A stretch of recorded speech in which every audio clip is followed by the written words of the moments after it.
What's going on, fellow A-plussers? It's your boy Adam Perez. I'm back once again with a brand new video today as we have a little bit of a reaction to a brand new Dave Filoni interview that wind up dropping on Tuesday evening. He had the opportunity to have an interview with Extra over on their YouTube channel discussing the upcoming Ahsoka Season 2 along with Skeleton Crew as he was at the premiere for Skeleton Crew and some more when it comes to Star Wars television. Clip is only about 3 minutes or so I wanted to give my reaction, my thoughts on some of the things that he's certainly talking about. I have not heard it, so we'll see what he's definitely diving into for us here. And if you are looking for a home for your Star Wars Skeleton Crew reviews, me and our Jedi Council here at A Plus Hero Report will be going live every Wednesday at 10 p.m. Central Time. Myself, Stuart, Will, and Polk from Cena Nerd, along with Crystal Kyber over on YouTube as well. Again, live every Wednesday at 10 p.m. Central Time, guys. So let's go ahead and see exactly what we got working here. It would actually help if I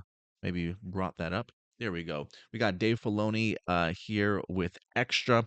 Let's see what in this 3 minutes. So, creating something else in the Star Wars universe, something else new that's still Star Wars. What was the biggest challenge of bringing Skeleton Crew to the screen? Oh, I don't know. I think Star Wars is so unique in the way you have to create it. Everything is going to be crafted. You know, it's hard just to go to these locations. They're all Wait. Is that the actor that plays Neil, the alien in in Skeleton Crew acting the fool already? Kids, man.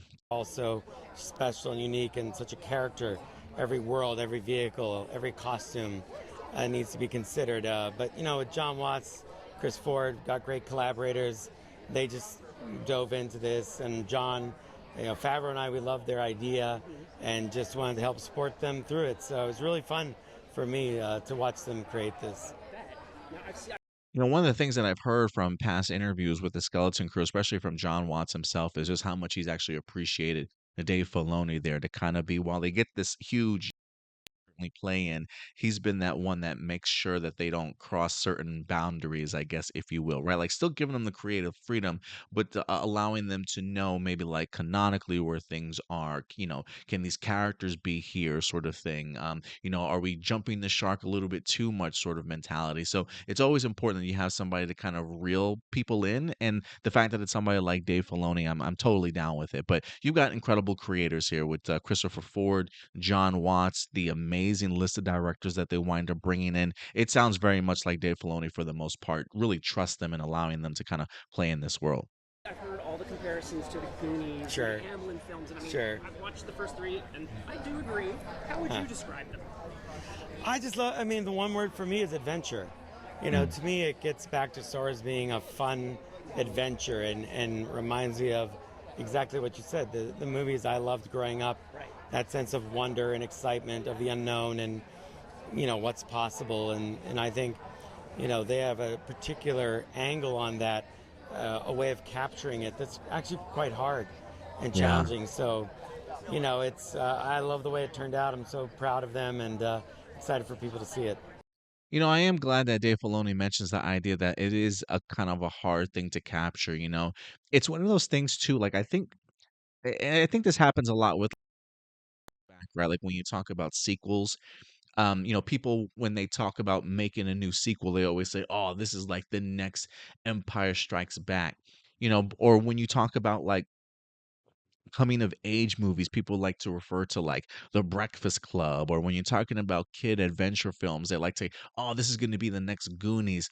But you know, in the reality, do they ever really sort of capture those moments in that kind of comparison at the end of the day? And so the fact that this has been compared to Goonies so often, I do love the fact that Dave Filoni mentions just how hard trying to capture something like that is. But this film does very much embrace sort of the fun adventure aspect that I don't want to say necessarily is missing all the time, but I think from just a kid's perspective of wonder and mystery and what's around sort of the next corner. You know, I haven't seen the episodes yet, but I am hoping that I'm hoping that they certainly nailed exactly what they were looking for here. I have to ask. I always mess it up. Grogu, Mandalorian Grogu. finished filming.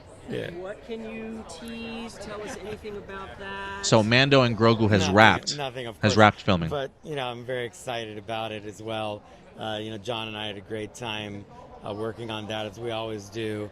It was great seeing Grogu.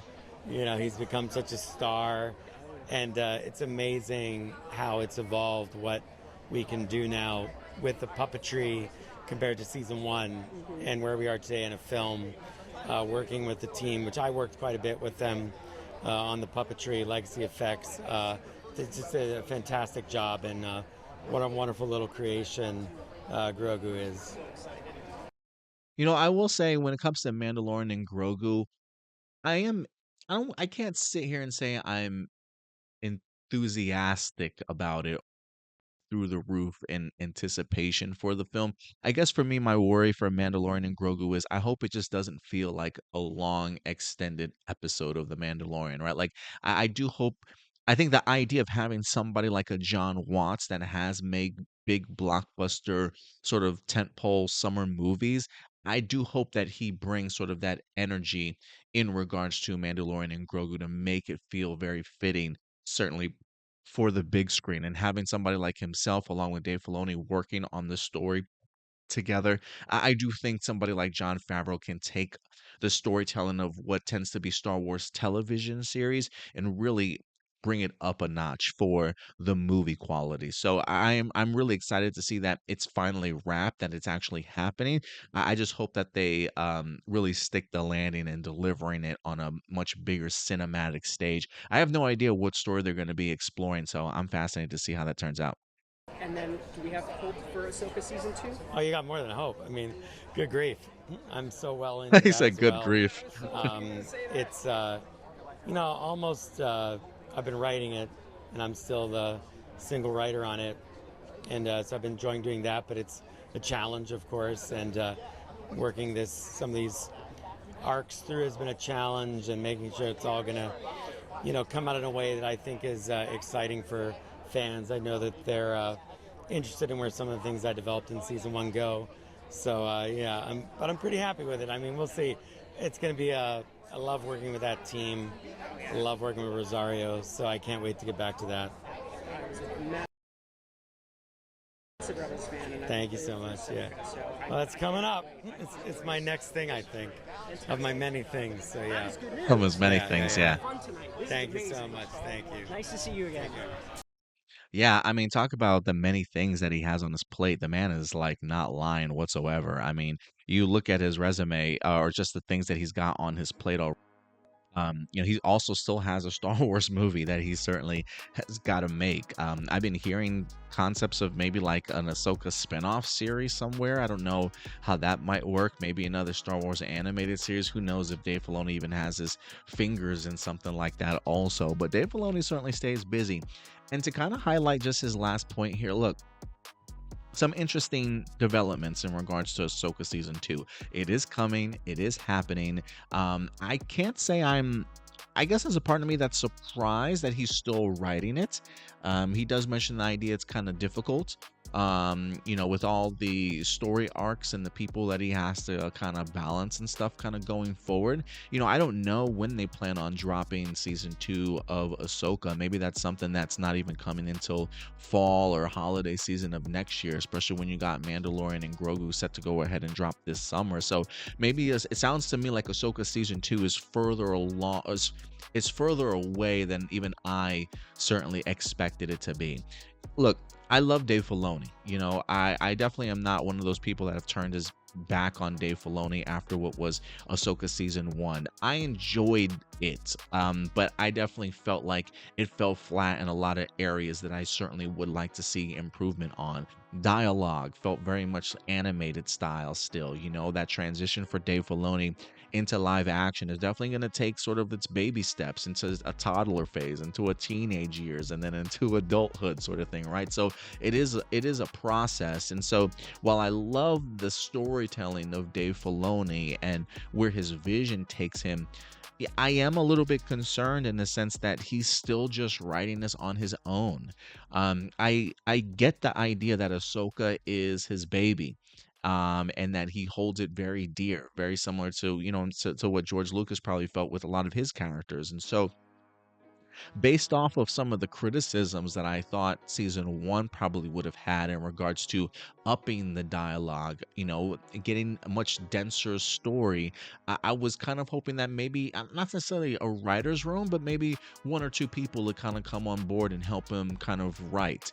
And so, if anything, I am hoping that he did take away some lessons from season one, and that he has a different perspective for his writing when it comes to season two. I want this man to certainly take his time. I certainly don't want to rush him. I want him to have really fully fleshed out characters and arcs and dialogue and story that we can really sink our teeth into, which I felt was very much sort of surface level when it comes to season one. And so, again, the idea of transitioning from animation to live action is no easy task. But I do think once Dave Filoni really gets his feet under him, I think the sky's the limit, truly. And so I am hopeful that season two is more successful. Again, a little worrisome that I feel like he's putting all of the story and the burden on himself in order to do this. But if he's going to do that, I do hope that he's certainly taking some steps in the right direction of adapting this character for live action going forward. But it looks like this man is hard at work. Good luck to you, Dave Filoni. I'm really rooting for you, man, and I hope hope things come out really well. So, Ahsoka season 2 headed our way.